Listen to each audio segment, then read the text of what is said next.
여러분, 잠깐 눈을 감고 생각해 보십시오. 살아오면서 이런 순간이 있으셨나요?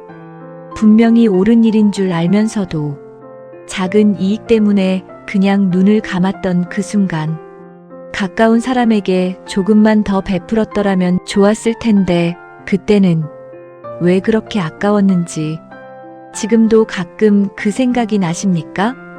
혹시 이런 경험도 있으십니까? 사소한 돈 문제로 형제와 다퉜던 일, 작은 오해 하나를 풀지 않아서 평생 사이가 멀어진 친구, 조금만 더 여유를 가졌더라면 달라졌을 자식과의 관계, 그런 기억이 하나쯤은 있으실 겁니다. 60대 삶을 살아오면서 70대 삶을 걸어오면서 우리는 수많은 선택의 갈림길에 서 있었습니다. 그리고 그 갈림길에서 우리가 고른 선택이 지금의 나를 만들었습니다.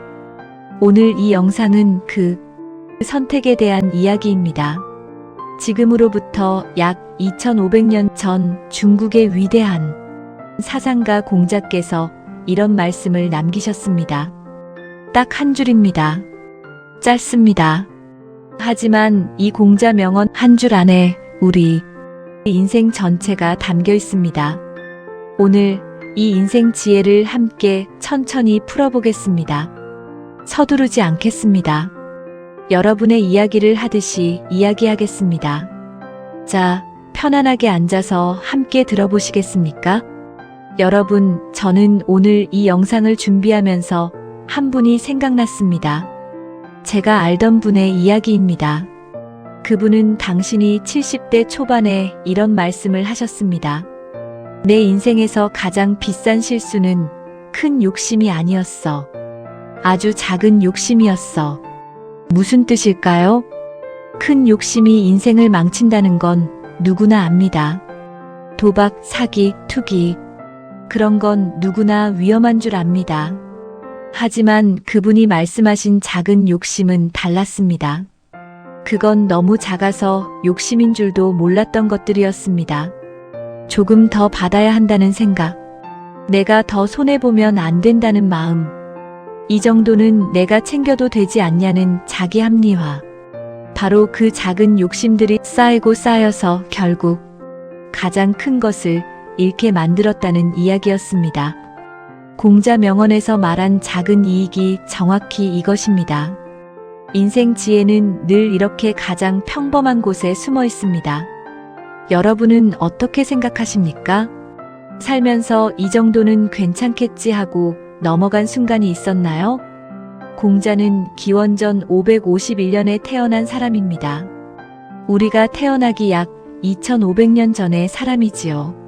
그런데 놀라운 것은 그분의 말씀이 지금 이 시대에도 어쩌면 지금 이 시대에 더욱 절실하게 느껴진다는 것입니다.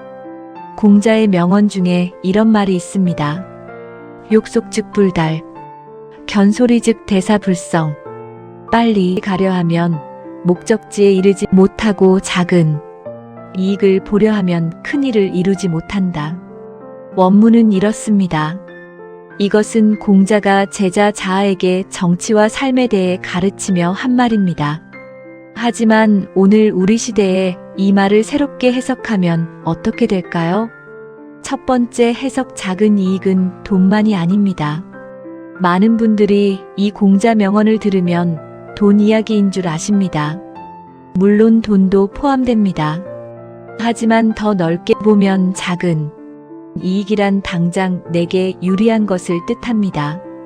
당장 내 자존심을 지키는 것, 당장 내가 옳다는 것을 증명하는 것, 당장 조금 더 받는 것, 당장 덜 손해보는 것, 이 모든 것이 작은 이익입니다. 두 번째 해석, 큰일은 성공이 아닙니다. 공자가 말한 큰일을 우리는 흔히 사업 성공이나 명예로 오해합니다. 하지만 인생 지혜의 관점에서 큰일이란 관계, 신뢰, 사랑, 품격, 그리고 마음의 평화입니다.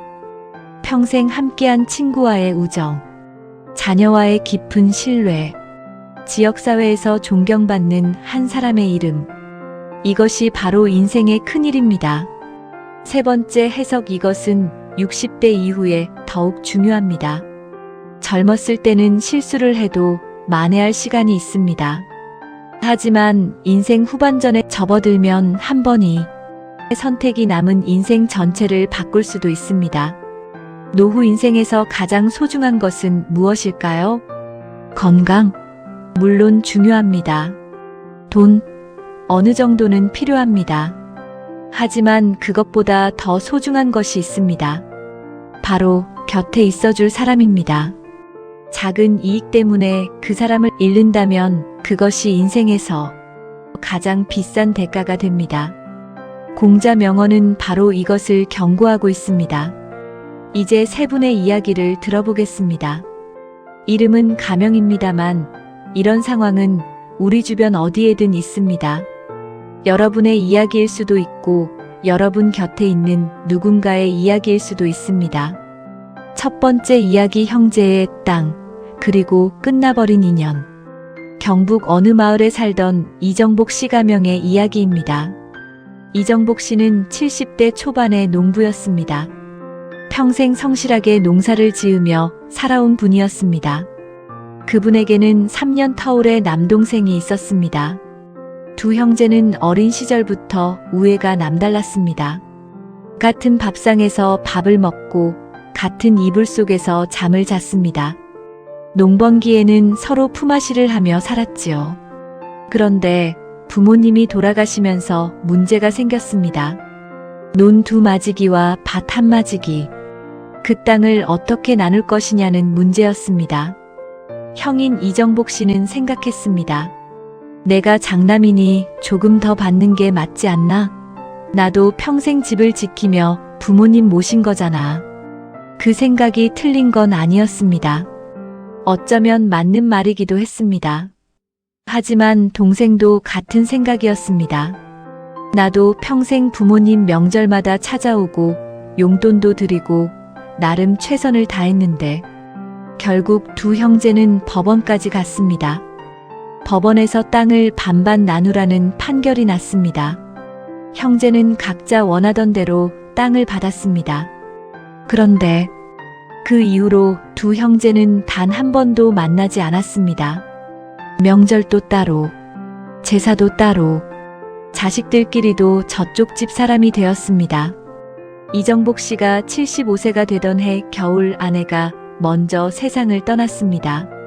장례를 치르는 사흘 동안 동생은 오지 않았습니다. 이정복 씨는 그때 처음으로 깨달았다고 합니다. 그 땅에서 나온 돈이 얼마나 됐을까? 그 돈으로 동생과의 평생 인연을 판 거였구나. 땅 한마지기에서 나오는 소출은 1년에 몇십만 원이었습니다. 하지만 형제를 잃고 나서 그 공허함의 무게는 돈으로 살 수 없는 것이었습니다. 여러분은 어떻게 생각하십니까? 이정복 씨의 선택이 잘못된 것이었을까요? 아니면 어쩔 수 없는 것이었을까요? 공자 명언은 말합니다. 작은 이익을 보려 하면 큰 일을 이루지 못한다고.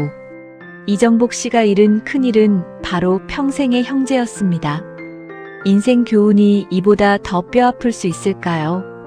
두 번째 이야기, 어머니의 유산, 그리고 며느리의 눈물. 서울에 사는 박순자 씨, 가명 68세의 이야기입니다. 박순자 씨는 평생 남편과 함께 작은 가게를 운영하며 세 자녀를 키웠습니다. 가진 것은 많지 않았지만 성실하게 살았습니다. 그런데 박순자 씨에게는 한 가지 오래된 상처가 있었습니다. 결혼 초 남편의 어머니 즉 시어머니가 재산 분배에서 맏아들인 남편을 소외시켰다는 것이었습니다. 당시 시어머니는 작은 아들에게 더 많은 재산을 물려주었고 그것이 박순자 씨 마음속에 30년 넘게 상처로 남아 있었습니다. 그 기억이 있었기 때문일까요? 박순자 씨는 자신이 나이가 들면서 자신도 모르게 큰 며느리에 대한 태도가 달라지기 시작했습니다. 큰아들이 결혼했을 때 우리가 얼마나 도와줬어. 작은애는 덜 도와줬으니까 나중에 재산은 작은애한테 더 줘야지. 이것은 나쁜 마음에서 나온 것이 아니었습니다. 공평하게 하고 싶었던 것이었습니다. 하지만 그 마음이 조금씩 행동으로 나타나면서 큰 며느리는 서운함을 느끼기 시작했습니다. 명절마다 편애처럼 느껴지는 작은 차이들, 아이들 용돈의 미묘한 차이, 전화할 때 목소리 온도의 차이. 그러다 박순자 씨가 병원에 입원하게 된 일이 있었습니다. 큰아들은 멀리 지방에서 출장 중이었고 작은아들은 해외에 있었습니다. 누가 왔을까요? 큰 며느리가 왔습니다. 이틀 동안 병원에서 함께 있어줬습니다. 박순자 씨는 큰 며느리의 손을 잡고 울었다고 합니다. 내가 잘못했어. 미안해. 큰 며느리는 조용히 말했습니다. 어머니, 저는 어머니 딸이에요. 어머니가 저를 어떻게 대하셔도요. 박순자 씨는 그날 이후로 자주 이런 말씀을 하십니다. 내가 재산 문제로 마음 한구석에 계산을 품고 있었던 게 얼마나 부끄러운 일인지. 그 사람은 이미 오래전부터 내 딸이었는데 작은 이익을 계산하는 동안 가장 소중한 마음을 놓칠 뻔했습니다. 이것이 공자 명언이 우리에게 주는 경고입니다. 현명한 선택은 계산에서 나오지 않습니다. 세 번째 이야기 사장님의 명함, 그리고 빈 노후. 인천에 살던 김동석 씨, 가명 73세의 이야기입니다. 김동석 씨는 40대부터 중소기업을 운영했습니다. 사원 30명 정도의 작은 회사였지만 그분께는 그것이 전부였습니다. 사업을 하면서 늘 작은 이익을 우선시했습니다. 직원에게 퇴직금을 아끼려고 법의 테두리 안에서 최대한 적게 줬습니다. 협력업체와 계약할 때도 단 몇만 원이라도 더 깎으려 했습니다. 거래처 사람들과 저녁 자리에서도 계산서 앞에서 늘 명분을 세웠습니다. 그 결과 회사는 오랫동안 유지됐습니다. 손해볼 일이 없었으니까요. 하지만 어느 날 회사가 어려워졌을 때 단 한 명도 먼저 나서서 도와주는 사람이 없었습니다. 협력업체들은 계약을 끊었습니다. 거래처 사람들은 전화를 받지 않았습니다. 직원들은 조용히 회사를 떠났습니다.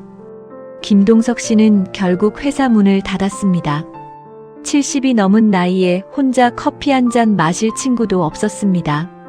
나는 늘 손해보지 않으려고 살았는데 왜 아무것도 남지 않았을까? 그분이 말씀하셨습니다. 조금만 더 퍼줬더라면, 조금만 더 손해봤더라면 지금 내 옆에 사람이 있었을 텐데. 성공하는 사람 특징이 무엇인지 아십니까? 그것은 계산이 아닙니다. 먼저 베풀고 그 베품이 돌아오기를 기다리는 여유입니다. 김동석 씨는 평생 손해보지 않으려는 마음을 지켰습니다. 그 결과 노후 인생에 남은 것은 아무도 없는 고요함 뿐이었습니다. 세 분의 이야기를 들으셨습니다. 이 세 이야기에는 공통점이 있습니다. 모두 나쁜 사람이 아니었습니다. 형제 땅 문제도 재산 편애도 사업의 계산 도구 자체로는 이해할 수 있는 마음이었습니다. 하지만 그 작은 이익들이 쌓여서 결국 가장 큰 것을 잃게 만들었습니다. 왜 우리는 작은 이익에 이렇게 집착하는 걸까요? 이것은 나쁜 마음에서 나오는 것이 아닙니다.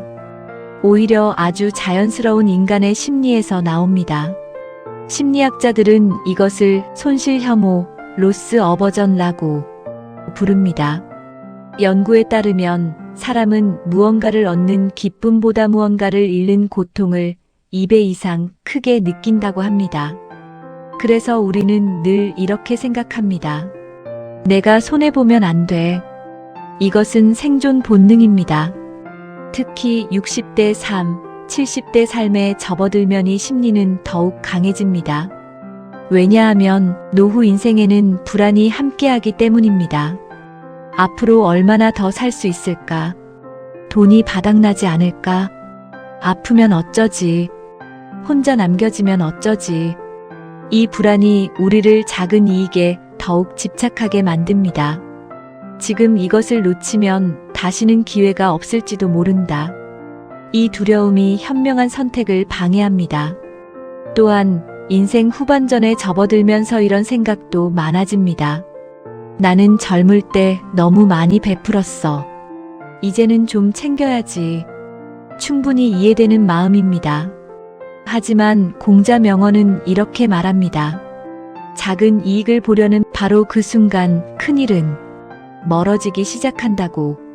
욕심과 후회는 늘 한 쌍으로 다닙니다. 작은 것을 움켜쥐는 순간 큰 것은 손가락 사이로 새어나갑니다. 그렇다면 어떻게 해야 할까요? 방법이 있습니다. 어렵지 않습니다. 지금이라도 늦지 않았습니다. 인생 교훈은 나이에 제한이 없습니다. 오늘 이 순간부터 시작하면 됩니다. 첫 번째, 한 발 뒤에서 보는 습관을 기르십시오. 작은 이익 앞에서 흥분할 때 딱 하루만 기다려 보십시오. 내일 아침에 다시 생각해 보십시오.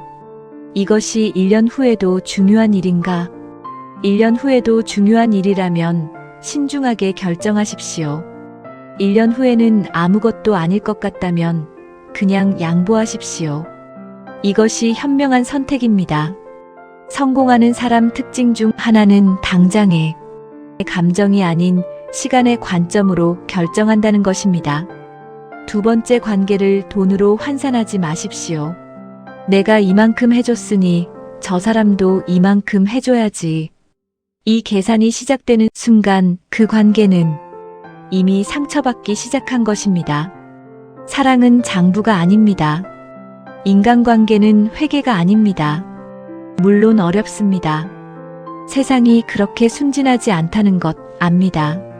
하지만 적어도 가족 사이에서, 오래된 친구 사이에서 그 계산기만큼은 내려놓으시길 바랍니다. 세 번째, 먼저 베푸는 사람이 되십시오. 베푼다는 것이 손해처럼 보입니다. 하지만 인생 지혜는 말합니다. 먼저 베푸는 사람 곁에 사람이 모입니다. 사람이 모이면 그 사람이 바로 노후 인생의 가장 큰 자산입니다. 어떤 재산도 곁에 사람이 없으면 빛을 잃습니다. 작은 것 하나를 먼저 양보해 보십시오. 작은 것 하나를 먼저 베풀어 보십시오. 그 하나가 돌아올 때는 몇 배가 되어 돌아옵니다. 그것이 인간관계의 진리입니다. 네 번째, 지금 이 순간이 마지막일 수도 있다는 마음으로 사십시오. 이것은 무서운 말이 아닙니다. 오히려 가장 따뜻한 삶의 방식입니다. 만약 오늘이 마지막이라면 그 작은 돈 문제로 형제와 싸우겠습니까? 만약 오늘이 마지막이라면 그 자존심 때문에 먼저 전화하지 않겠습니까? 60대 삶, 70대 삶을 살아오신 분들은 이미 아실 겁니다. 세월이 얼마나 빠른지. 어제 같은 젊은 날이 이제는 아득한 기억이 되었습니다. 그렇다면 오늘 이 순간은 또 얼마나 빠르게 지나갈까요? 지금 이 순간 소중한 사람에게 전화 한 통 하십시오. 먼저 잘 지내느냐는 문자 한 줄 보내십시오. 그것이 인생 후반전을 풍요롭게 하는 시작입니다. 다섯 번째, 욕심과 후회를 적어보십시오. 노트 한 권을 마련하십시오. 매일 저녁 이렇게 적어보십시오. 오늘 내가 집착했던 작은 것은 무엇인가? 그것이 정말 중요한가? 1년 후에도 나는 이것을 기억할까? 이 세 가지 질문이 쌓이면 여러분의 시야가 달라집니다. 작은 이익이 얼마나 하찮은 것인지, 반대로 큰 관계가 얼마나 소중한 것인지 글로 쓰는 순간 선명하게 보입니다. 이것이 인생 지혜를 몸에 새기는 가장 쉬운 방법입니다. 오늘 이 영상을 마무리하면서 저는 여러분께 한 가지 부탁을 드리고 싶습니다. 지금 이 순간 마음속에 떠오르는 사람이 있습니까? 오래 연락하지 못한 형제, 마음속 한켠에 서운함이 남아있는 친구, 가끔 멀게 느껴지는 자녀. 그 사람과의 사이에 혹시 작은 이익 때문에 생긴 벽이 있지는 않습니까? 사소한 돈 문제였을 수도 있습니다. 자존심 싸움이었을 수도 있습니다. 아주 오래된 오해였을 수도 있습니다. 하지만 지금이라도 늦지 않았습니다. 공자 명언은 과거의 이야기가 아닙니다. 그것은 오늘, 지금 이 순간에도 살아있는 인생 지혜입니다. 작은 이익을 내려놓는 순간 그 자리에 큰 것이 들어옵니다. 형제가 들어옵니다. 자녀가 들어옵니다. 친구가 들어옵니다. 그리고 무엇보다 마음의 평화가 들어옵니다. 60대 삶, 70대 삶을 살아오신 여러분은 이미 충분히 애쓰셨습니다. 이제는 조금 놓아도 됩니다. 내가 옳다는 것을 증명하지 않아도 됩니다. 내가 덜 받아도 내가 먼저, 양보해도 내가 먼저 전화해도 그것은 패배가 아닙니다. 그것이 바로 인생 후반전에 진짜 이기는 방법입니다. 인생 지혜는 늘 이렇게 말합니다. 손에 쥔 것을 놓을 줄 아는 사람이 결국 가장 많은 것을 갖게 된다고. 공자께서 2500년 전에 남기신 그 한마디. 작은 이익을 보려 하면 큰 일을 이루지 못한다. 이 말을 오늘 여러분 마음 깊이 새겨두시길 바랍니다. 오늘 영상이 여러분의 인생에 작은 위로가 되었으면 좋겠습니다. 따뜻한 차 한 잔처럼 천천히 스며드는 이야기가 되었으면 좋겠습니다. 끝까지 함께 해주셔서 진심으로 감사드립니다. 만약 오늘 이야기가 마음에 닿으셨다면 구독과 좋아요 한 번씩 눌러주시겠습니까? 여러분의 그 한 번이 더 많은 분들께 이 이야기가 닿을 수 있도록 해줍니다. 다음 영상에서 또 만나겠습니다. 감사합니다.